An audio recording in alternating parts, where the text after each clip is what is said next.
Ezekiel Elliott, first of all, the Cowboys in replacing him with McFadden or Morris, that offensive line is great, but I'm wondering what the residual effect is going to be on Dak Prescott. Is Dak Prescott going to be asked or forced to do more with Elliott perhaps not being in there for those 6 games? I think he is. And if, I've seen McFadden and, we saw him this last game, and I think he still has enough in the tank to hold down a 6-game stretch, and him and Morris and maybe it's Rod Smith, but I think they have enough to have an efficient running game. I don't think it's going to be explosive like when Zeke is in there, but I think it's going to be decent enough to where they have some running game.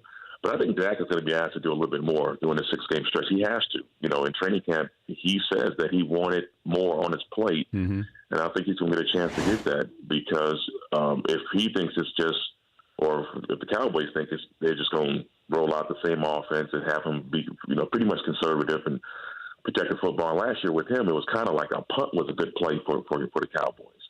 And I went back and watched tape on him, and there was a few throws where I saw that he could have probably forced the ball in, and it could have been a big play or it could have been a pick.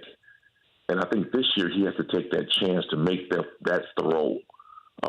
And that's when you start to be a little bit more risky, high risk, high reward for him.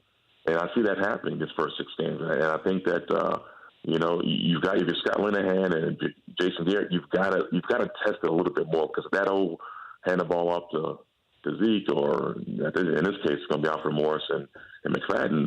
I don't know how far that's going to get you. You're gonna have to take some risk in that offense early. The Dan Patrick Show, weekday mornings on Audience.